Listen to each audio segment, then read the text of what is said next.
பசங்க சரியா படிக்கிறது இல்லை, பொண்ணுங்க சூப்பரா பின்னி எடுக்குதுங்க. என்னையா காரணம் அப்படின்னு தெரிஞ்சுக்கலாம்னு தான் இந்த அரட்டை அரங்கம் முயற்சி செய்கிறது.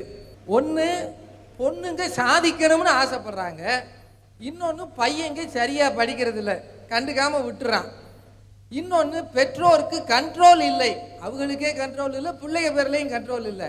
கேளிக்கைகள் பாடாப்படுத்துது, பெரியவங்களே பாடாப்படுத்துனா பையன் எப்படி படிப்பான்? என்னதையா நடக்குது?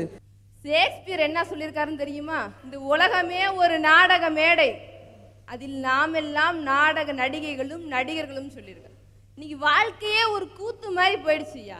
இந்த வாழ்க்கைங்கிற கூத்துல இந்த சின்ன திரை, பெரிய திரை, இன்டர்நெட், இது எல்லாம் சேர்ந்து இந்த இளைஞர்களை பாடாப்படுத்தி வைக்குது. இப்போ மனுஷங்களை அவன் சிரிக்கிறத வச்சு அவன் பிரிக்கிறான் பாருங்க.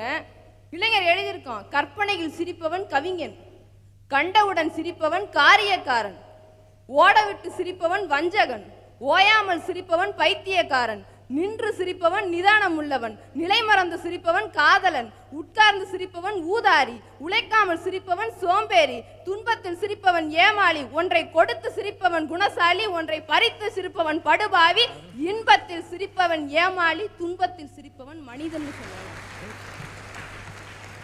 எங்க படிச்சீங்க? யா, ஒன்று படிக்கிறது பெருசு இல்லை, அதை படிச்சு வந்து 4 பேருக்கு சொல்றோம்னு நினைக்கிறோம் பாருங்க, அதுதான் மனசு. அது பொம்பளை பிள்ளைகிட்ட நிறைய இருக்கு, எங்க உங்களுக்கு தெரிய போகுது? அது சரி, நீங்க சிரிக்கிறது தான் நாங்க பாக்குறதே இல்லையா? பார்த்தோம்னா அன்னைக்கோட எங்க சிரிப்பு போயிருச்சுன்னு அர்த்தம். நீங்க இதெல்லாம் பேசப்படாதீங்க, அந்த வயசெல்லாம் தாண்டி வந்துவிட்டு நீங்க பேசுறது சரியில்லை. எப்படியோ தாண்டி வந்தோமோ தடிக்கி வந்தோமோ வந்திருக்கோம்ல. இந்த கேளிக்கை நிகழ்ச்சிகளை அவனை போட்டு பாடாப்படுத்தி என்ன பண்றதுனே தெரியாம திக்கு முக்காடி நிக்கிறாயா. அதனாலதான் இன்னைக்கு மதிப்பெண் விகிதம் குறைஞ்சு போயிடுச்சு. வீட்லயே கேளிக்கை இருக்கு, அம்மாவும் அப்பாவும் தான் மிகப்பெரிய கேளிக்கை. கல்யாணம் ஆன புதுசுல புருஷனை பொண்டாட்டியும் பேசிப்பாங்க. புருஷங்கார சொல்லுவான், என் பொண்டாட்டி கண்ணு திராட்சை மாதிரி இருக்கும்பா. பொண்டாட்டி சொல்லுவோம், என் வீட்டுக்காரர் சரத்குமார் மாதிரி பாடி விரியுதுன்னும். எப்போ? கல்யாணம் ஆன புதுசுல. கல்யாணம் ஆகி 6 வருஷம் 7 வருஷம் கழிச்சு பொண்டாட்டிய புருஷங்கார கூப்பிடுவாங்க, முட்டை கண்ணி வெளியே வாடி. இது சொல்லும், சும்மா டொக்கு. இதை பார்த்து அவன் கெட்டு போய், தயவு செஞ்சு தமிழ்நாட்டில் பிறந்துட்டு சொல்லாதீங்க அம்மா சரியில்லை அப்பா சரியில்லைன்னு. நீல் ஆம்ஸ்ட்ராங் நிலாவுக்கு போயிட்டு திரும்பி வந்துட்டு இருக்கார், காலடி எடுத்து வச்சுட்டார். நீல் ஆம்ஸ்ட்ராங்கோட அம்மாட்ட கேட்கிறாங்க, அம்மா உங்க பையன் உலகத்துல யாருமே செய்யாத ஒரு சாதனையை செஞ்சிருக்கான், உங்க பையன் நிலாவுல காலடி எடுத்து வச்சுட்டு வந்திருக்கான், சந்தோஷப்படுறீங்களான்னு. அந்த அம்மா சொன்னாங்க, நீங்க எல்லாம் என் பையன் நிலாவுல காலடி எடுத்து வைக்கணும்னு ஆசைப்பட்டீங்க, நான் என் பையன் திரும்பவும் பூமியில காலடி எடுத்து வைக்கணும்னு ஆசைப்பட்டேன். அதுதான் யா தாய்மை. எந்த தாயும் தகப்பனும் தன் குழந்தை கெட்டு போகணும்னு ஆசைப்படுறதே இல்ல. சும்மா சொல்லக்கூடாதியா. இந்த பசங்க எக்ஸாம்ல தோத்து போறதுக்கு காரணம் இந்த அங்கனங்க உட்காந்துருக்குதுங்க பாருங்க, இந்த கலர் கலரா பொண்ணுங்க, இதுங்க தாயா காரணம். இன்றைய மாணவர்கள் ஒழுங்கா உட்காந்து படிச்சுக்கிட்டு இருப்பான். இந்த பொம்பளை பிள்ளை எப்படி தெரியுமா? பொம்பளை பிள்ளைங்க எப்படி தெரியுமா? என்னடா ஒரு பொண்ணு பொம்பளைங்களை பத்தி இப்படி இங்க கெட்டதா பேசிட்டு இருக்காளேன்னு இங்க இருக்கிற நிறைய பேர் பார்த்துட்டு இருக்கீங்க. ஆனா எனக்கு என்னோட சகோதரர்கள்லாம் அப்படியே ஒரு வெளிச்சத்துல உட்காந்துருக்காங்க, ஏன்னா நம்மளை பத்தி பேசிட்டு இருக்காங்க. எல்லார் முகத்திலையும் 1000 வாட்ஸ், இங்க இருக்கிறத விட அங்க நல்லா தெரியுது. என்னன்னா இந்த நம்ம பையன் என்ன பண்ணுவான், அந்த பப்ளிக் எக்ஸாமுக்கு 1 மாசத்துக்கு முன்னாடியில இருந்தே மொட்டை மாடியில் உட்காந்து படிச்சுட்டு இருப்பான். இந்த பிள்ளை என்ன பண்ணும், இந்த ஜெயம் படத்துல சதா போட்டு வர கொலுசு மாதிரி ஒரு கொலுசை போட்டு வந்து ஜல் ஜல் ஜல் ஜல் நிற்கும். நம்ம பையன் என்ன பண்ணுவான், உடனே ஏதோ மோகினி பிசாசுலாம் வந்திருக்குன்னு நினச்சிட்டு திரும்பி பார்ப்பான். உண்மையாலுமே அது மோகினி பிசாசு தாயா. உடனே என்ன பண்ணிடுவான், புக்கை மூடி வச்சிருவான். என்ன பண்ணும் இந்த பிள்ளை, எக்ஸ்கியூஸ் மீ கொஞ்சம் நோட்ஸ் கொடுக்குறீங்களா அப்படிங்கும். இப்படியே கேட்கும். எப்படி கேட்குவேன்? ஸ்டார்டிங்கே இதுதான். இந்த பையன் வீணாக போகிறதுக்கு காரணம் ஸ்டார்டிங்கே இதுதான். எக்ஸ்கியூஸ் மீ கொஞ்சம் நோட்ஸ் கொடுங்கன்னு உடனே ஐயோ என் லவர் நோட்ஸ் கேட்டா நான் போய் கொடுத்துட்டு வரேன்ட்டு போவான். அந்த நோட்ஸ் கேட்டாலே லவ்வர் ஆயிருதா? ஆயிடுறாங்கய்யா.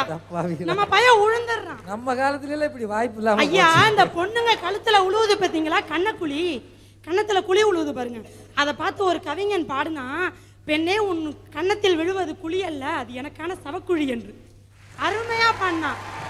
அந்த குழியில கவிழ்ந்து விழுற பையனாயா எந்திரிக்கிறதே இல்லை.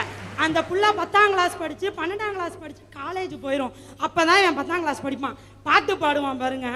பெண்ணெல்லாம் தங்க மெடல் ஜெயிச்சு வந்தாங்க, நம்ம பசங்களை தான் எங்கே அவங்க படிக்க விட்டாங்க. சும்மாவா பண்ணா கவிஞன்? இப்படித்தான் அண்ணாச்சு. எங்க வீட்டு பக்கத்துல ஒரு பையன் படிச்சுக்கிட்டே இருந்தான். மொட்டை மாடியில நின்று படிச்சா எனக்கு சந்தேகமாகி போச்சு.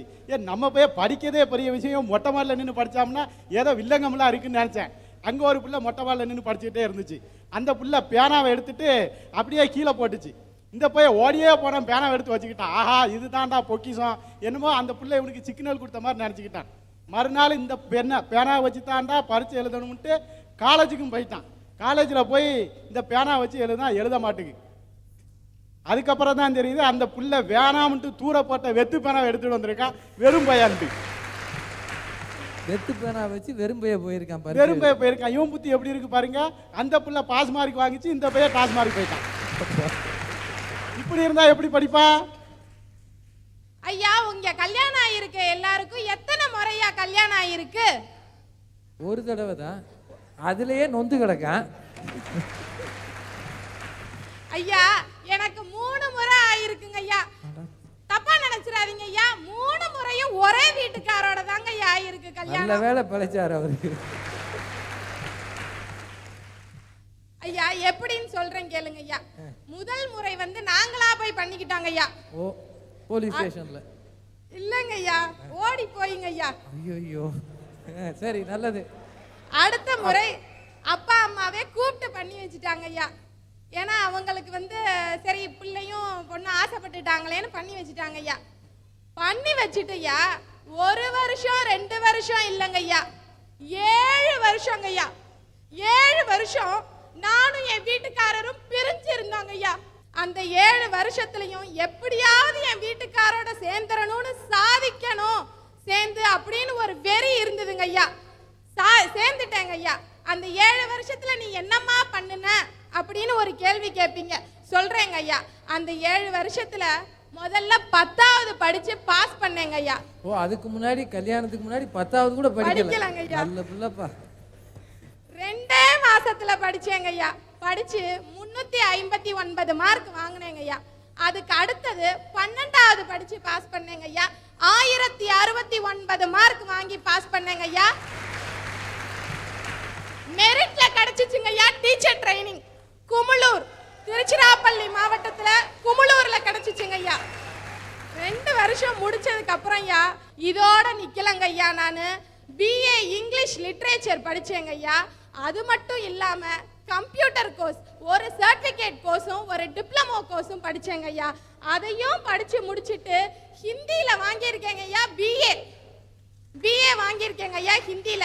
இத்தனையும் படிச்சு முடிச்சேங்க ஐயா 7 வருஷம். எங்க அம்மாவையும் அப்பாவையும் ரொம்ப கன்வின்ஸ் பண்ணேன், நான் அவரோட தான் இருப்பேன்னு கன்வின்ஸ் பண்ணேன் ஐயா. அதையும் சாதிச்சேன். இந்த 7 வருஷத்துல உங்க வீட்டுக்காரர் என்ன பண்ணிட்டு இருந்தாரு?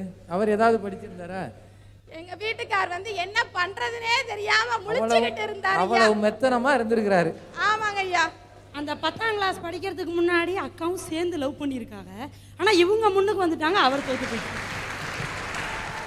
அதுதான் மெத்தனான்னு பேசுறீங்கல்ல, ஆண்களுடைய மெத்தனான்னு பேசுறீங்கல்ல, நானும் அதுக்கு தானே வந்திருக்கேன். ஆண்களை விட பெண்களின் தேர்ச்சி சதவிகிதம் அதிகரிப்பு. ஏன் சாதிச்சிருக்கோங்க ஐயா, சாதிச்சிருக்கோம்.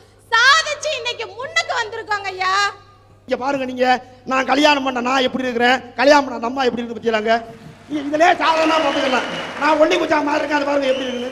இந்த மாதிரியே தான் நம்மளை கெடுத்து சாதிக்கணுங்கிற தெம்பு இருக்கு ஐயா, அதனால நாங்க இப்படி இருக்கோங்க ஐயா. தெம்பு இருக்கணும், எதுலங்க இருக்கணும், மனசுக்குள்ள இருக்கணும். இப்படியா உடம்புல இருக்கிறது இருக்கு, உடம்புலயே